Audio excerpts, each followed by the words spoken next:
Ibodatlarning eng ulug'laridan shubhasiz nikoh.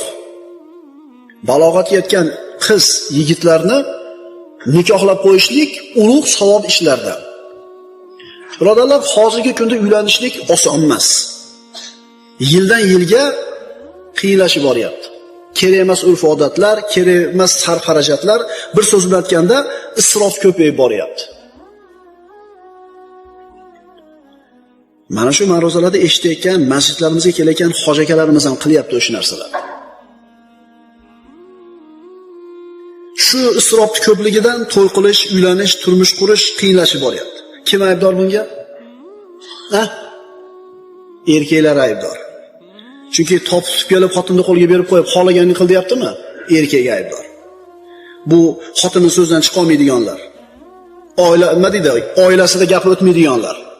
Yomon bo'ladi, falonchi xolam aytdi desa qilaveradi. Falonchi xolang dumdum bo'lib falonchi xolang.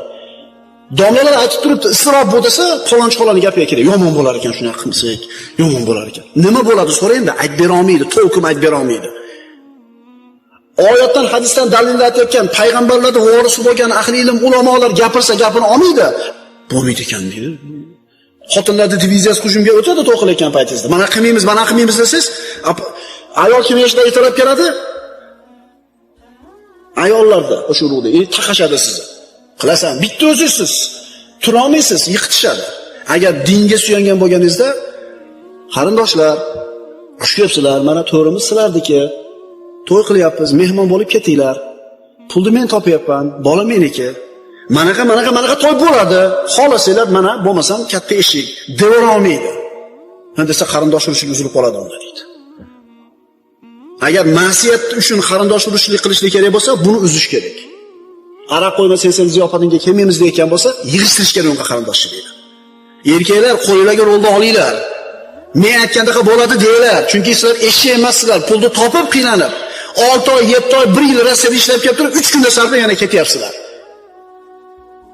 Erkaklar qo'lga olinglar, sovchilikni ham qo'lga olinglar, o'zingizlar hal qilinglar to'yni. Oson to'y qilish, oson. Payg'ambarimiz sollallohu alayhi vasallam qizi Fatima Zahroni Ali ibn Abi Talibga berganda nimasi bor edi Alini? Abu Bakr so'rab keldi Fatima onamizni payg'ambarimizdan. Yo'q dedi. Umar ibn Xattob so'rab keldi. Yo'q dedi. Aliga berdi. Siz bormaysizmi deydi. Abu Bakrga bermagan, Umarga bermagan, menga beradi. 22-23 ga kirgan yigit edi. Siz Rasulullohdan amakivachasiz, islomga birinchi kirgansiz, kirib so'rang beradi dedi.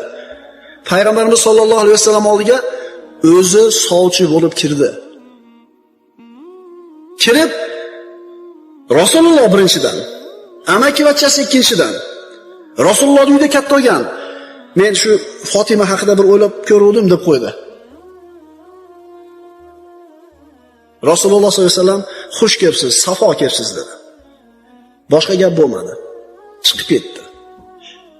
Nima bo'ldi? Bilmayman nima bo'lganini. Nima dedi? Xush kelibsiz.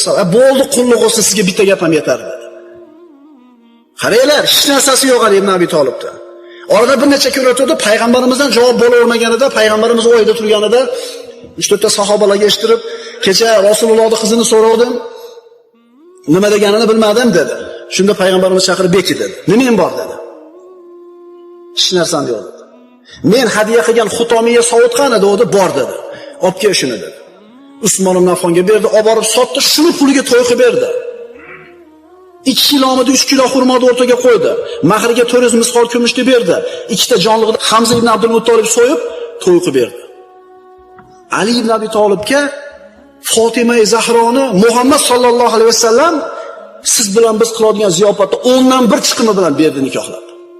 Ya'ni uyi ham yo'q o'kiyo bolani. Payg'ambarimiz masjiddan uzoqroq joydagi bir joyda kvartira olib berishdi. Endi domla bu davrlarda shuna bo'lgan ekan. Endi hozir uni desangiz baribir xotinlar nima qilmaydi? Shuni o'yla birodarlar, shunaqa to'y qilsa bo'ladi. Faqat erkaklar hal qilish kerak edi bu narsani. Payg'ambarimiz aytganlar, kim nikohni yengil qilsa, bas u zinoni og'ir qildi. Kim nikohni og'ir qilsa, bas u zinoni yengil qildi. Shuning uchun shunaqa bir jinnakatda urf-odatlarda, isroflarda o'ylab topib to'yda, nikohda og'ir qilayotganlar qiyomat kunida javob berishadi. Va mana shu xotinlarda talabalar bergan erkaklar ham javob berishadi. Uylanolmay yurib ketdi bolalar, yosh falon yoshga borib. Qizlar turmushga chiqa olmayapti, iqim chiqindi ko'pligidan. Wa ankihul ayama minkum was-solihin min ibadikum va imaikum in yakunu fuqara yughnihumullohu min fadlihi vallohu vasiyun alim. O'z oralaringizdagi tul, bevalarni hamda qul va cho'rilaringizni yaxshilarini uylantiringlar. Agar ular kambag'al bo'lsalar, Alloh ularni o'z fazli karami bilan boy behojat qilur. Alloh fazli karami keng bilguchi bo'lgan zotdir. Alloh taolo uylab qo'yinglar deyapti. Va ankihul ayama minkum, oralaringizdagi tul bechoralarni, bevalarni hamda qul cho'rilaringizni yaxshilarni uylantiring buyuryapti Alloh taolo. Shuning uchun birodarlar, nikohni qoyim bo'lishiga jinni hissamiz qo'shilsa borib qo'shilaylik. Shu bo'lib ketsa shu to'y. Jinni katta narsalarni yo'q qilishga agar jinni xizmat bo'lsa qilib qo'yaylik. Mashinamiz bilanmi yoki bir maslahatimiz bilanmi? Chunki Alloh taoloning buyrug'i bu. Bu fasodga to'lib turgan, fitnaga to'lib turgan zamonda birodarlar, atrofdagi hamma narsa insonlarni shahvatga chaqirib turibdi. Mana shunday bir vaqtlarda mo'min yigit, mo'mina qizlarni nikohlab qo'yishlar shubhasiz ulug' amallardan hisoblanadi birodarlar. Shuning uchun to'ylarni yengil qilishlik kerak. Turmush qurishlikda shart-sharoitlarini yengil qilishligimiz kerak bo'ladi. Va ta'awanu 'alal birri wat taqwa va la ta'awanu 'alal ismi wal udwan. Yaxshilik va taqvo yo'lida hamkorlik qilingiz. Gunoh va haddan oshish yo'lida hamkorlik qilmangiz. Allohdan qo'rqingiz, shubhasiz Allohning azobi qattiqdir. Ishonaveringlar, bizni xalqlarni to'yi insofga kelsa, hamma narsasi insofga keladi.